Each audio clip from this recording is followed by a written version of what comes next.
Hey, Fresher guys, welcome back to the series of Spring Framework. So today we are launching a new series on Spring Framework అనమాట. So జావాలో చాలామంది spring అనేది ఎలా use చేస్తారు, ఎందుకు use చేస్తారు, దీని history ఏంటి మొత్తం నేను ఈ వీడియోలో కవర్ చేస్తాను.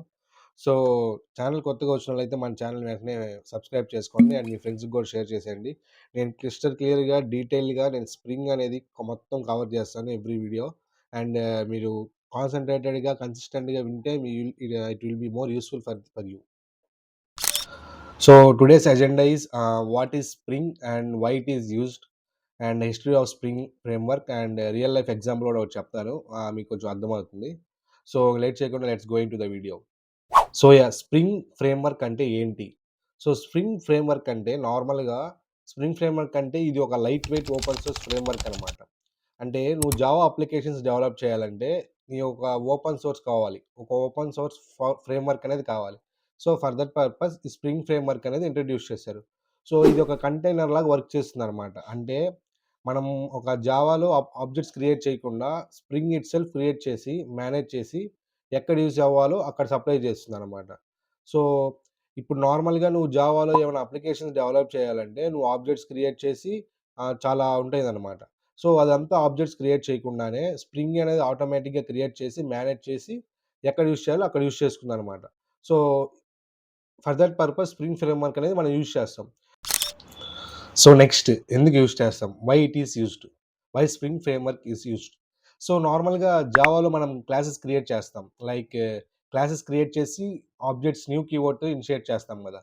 సో స్మాల్ ప్రాజెక్ట్స్‌కి ఇది ప్రాబ్లమ్ ఏం లేదనమాట. మనం ఏమన్నా ప్రాజెక్ట్స్ డెవలప్ చేసినా గూడా ఈ ఆబ్జెక్ట్స్ న్యూ కీవర్డ్‌తో ఇనిషియేట్ చేస్తే ఇష్యూ ఏం రాదు. సో, బట్ ఎంటర్‌ప్రైజ్ లెవెల్‌లో ప్రాజెక్ట్స్ చేయాలంటే మనకి చాలా హెడేక్‌గా ఉంటుంది. So, like hundreds of classes implement చేయాలి. థౌసండ్స్ ఆఫ్ డిపెండెన్సీస్ ఉంటాయన్నమాట. సో, ఈ యొక్క ఎంటర్‌ప్రైజ్ లెవెల్ ప్రాజెక్ట్స్ బిల్డ్ చేసేదానికి మనం స్ప్రింగ్ అనేది యూజ్ చేస్తామన్నమాట. సో, ఇక్కడ ప్రాబ్లమ్ ఏంటంటే లైక్ కోడ్ టైట్‌లీ కపుల్ అయిపోతుంది. సో, ఫర్ ఎగ్జాంపుల్ మనం వన్ చేంజ్ చేయాలంటే okay. It is fine. But many changes చేయాలంటే చాలా కాంప్లెక్స్ అయిపోతుంది. సో, ఆ మెనీ చేంజెస్‌ని ఓవర్‌కమ్ చేసేదానికి మనం ఈ స్ప్రింగ్ ఫ్రేమ్‌వర్క్ అనేది యూజ్ చేస్తాం. సో, టెస్టింగ్ కూడా దీంట్లో చాలా డిఫికల్ట్‌గా ఉంటుంది. అండ్ కాన్ఫిగరేషన్ కూడా కొంచెం కాంప్లెక్స్‌గానే ఉంటుందనమాట. సో, ఇవన్నీ ఓవర్‌కమ్ చేసేదానికి మనం స్ప్రింగ్ అనేది యూజ్ చేస్తామనమాట. సో, స్ప్రింగ్ ఫ్రేమ్‌వర్క్ ఎలా వచ్చిందంటే, సో, ఎర్లియర్ 2000 స్టార్టింగ్‌లో జావా అంటే ఎంటర్‌ప్రైజ్ ఎడిషన్ అప్లికేషన్స్ చాలా హెవీగా ఉండేయన్నమాట. సో, చాలా కాంప్లెక్స్‌గా డెవలప్ చేయడం జరిగేది. సో, ఏంటంటే నార్మల్‌గా ఒక ప్రాజెక్ట్ డెవలప్ చేయాలంటే జావాలో ఇంతకుముందు ఎలా ఉండేదంటే before 2000 it is very complex అనమాట. So, they will be very lag in that and they will be doing more work on that. So, దీ మనం దీన్ని ఓవర్‌కమ్ చేసేదానికి ఏం చేశారంటే ఈ డెవలపర్స్‌కి ఈజేబీ అని ఒకటి ఉంటుందనమాట. So, that is nothing but enterprise Java beans. So, ఈ మేనేజ్ చేయడం కష్టం అయిపోయింది అండ్ స్లోగా డెవలప్ అవుతుందనమాట. సో, అప్పుడు రాడ్ జాన్సన్ అనే ఒక అతను ఒక సాఫ్ట్‌వేర్ ఆర్కిటెక్ట్ అనమాట ఈయన. 2002లో expert 1 on 1 J2EE design and development అనే బుక్ రిలీజ్ చేశారు. సో, ఆ బుక్‌లో సింపుల్‌గా జావాని ఎలా లైట్ వెయిట్‌గా, ఫ్లెక్సిబుల్‌గా యూజ్ చేయాలో అండ్ కాంప్లెక్స్ ఇష్యూస్ ఏం రాకుండా ఏం చేయాలని చెప్పి మొత్తం ఎక్స్‌ప్లెయిన్ చేశారు. సో, ఆ కాన్సెప్ట్స్ బేస్ చేసుకొని స్ప్రింగ్ ఫ్రేమ్‌వర్క్ అనేది వచ్చిందనమాట. సో, ఇప్పుడు స్ప్రింగ్ ఇండస్ట్రీలో స్టాండర్డ్స్‌లో ఒక 80% జావా ప్రాజెక్ట్స్‌లో యూజ్ చేస్తారనమాట. సో, అప్పుడు 2002లో అతను ఏదైతే బుక్‌లో ఇంప్లిమెంట్ చేసాడో according to that now we are doing అనమాట. సో, ఇప్పుడు మెయిన్‌గా ఆ కాన్సెప్ట్స్ యూజ్ చేసుకొనే ఇప్పుడు ప్రెజెంట్ ఈ ప్రాజెక్ట్స్ అనేది జావాలో 80% ఆఫ్ ది ప్రాజెక్ట్స్ డెవలప్ అవుతున్నాయన్నమాట. సో, ఇనిషియల్‌గా నార్మల్‌గా మనం ప్రతీదీ ఆబ్జెక్ట్స్ క్రియేట్ చేసి, క్లాసెస్ క్రియేట్ చేసి అండ్ మొత్తం ఇంప్లిమెంట్ చేసేదంటే మొత్తం చాలా హెడేక్ అయిపోతుంది. సో, ఎప్పుడైతే ఈ స్ప్రింగ్ ఫ్రేమ్‌వర్క్ వచ్చిందో ఆటోమేటిక్‌గా అదే క్రియేట్ చేసుకొని మనకి ఒక ప్రాజెక్ట్ అనేది డెవలప్ చేస్తుందనమాట. So, for that purpose we will be using spring framework in the projects అనమాట. సో, ఒక రియల్ లైఫ్ ఎగ్జాంపుల్ చెప్పాలంటే మీకు సింపుల్‌గా చెప్తాను చూడండి. సో, ఇక్కడ కనిపిస్తుంది కదా! ఫర్ ఎగ్జాంపుల్ చెఫ్‌కి కుకింగ్ చేయాలనుంది. బట్ ఇంగ్రీడియెంట్స్ ప్రిపేర్ చేయడం కూడా తనే చేసుకోవాలనమాట.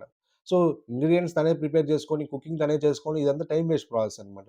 సో, ఇది నార్మల్ జావా కోడింగ్ లాగా ఎలా ఉంటుందంటే, అన్ని డిపెండెన్సీస్ మాన్యువల్‌గా హ్యాండిల్ చేయడం చాలా కష్టంగా ఉంటుంది. సో, కానీ స్ప్రింగ్ అప్రోచ్ అయితే లైక్ స్ప్రింగ్‌ని యూజ్ చేస్తే, so, restaurant manager already ingredients prepare చేసుంటాడు. సో, చెఫ్‌కి అది ఇంగ్రీడియెంట్స్ ఇచ్చేస్తే చెఫ్ జస్ట్ కుకింగ్ చేసి, ఆ కుకింగ్ మీద కాన్సంట్రేట్ చేసి కుకింగ్ ఇచ్చేస్తాడు మనకి. సో, సేమ్ ఇక్కడ చెఫ్ అంటే క్లాస్. ఇంగ్రీడియెంట్స్ అంటే డిపెండెన్స్, మేనేజర్ అంటే స్ప్రింగ్ కంటైనర్. సో, ఇక్కడ నేను dependence and spring container 2 words use చేశాను గదా! ఇవేంటో నేను జస్ట్ నెక్స్ట్ వీడియోలో కవర్ చేస్తాను. Just for basic knowledge, ingredients అంటే డిపెండెన్స్, చెఫ్ అంటే క్లాస్, మేనేజర్ అంటే స్ప్రింగ్ కంటైనర్. జస్ట్ మైండ్‌లో పెట్టుకోండి. నెక్స్ట్ వీడియోలో నేను ఈ ఎగ్జాంపుల్ యూజ్ చేసి సేమ్ చెప్తాను. అప్పుడు మీకు క్లియర్‌గా అర్థమవుతుంది. సో, నెక్స్ట్ వీడియోలో మనం spring core concepts, iOS and dependency injection అంటే ఏంటో నేను హ్యాండ్స్ ఆన్ ఎగ్జాంపుల్స్ ఎక్స్‌ప్లెయిన్ చేస్తాను. అండ్ ఛానెల్ కొత్తగా వచ్చినోళ్ళైతే మీరు ఈ ఛానెల్‌ని వెంటనే సబ్స్క్రైబ్ చేసుకోండి అండ్ మీ ఫ్రెండ్స్‌కి కూడా షేర్ చేసేయండి.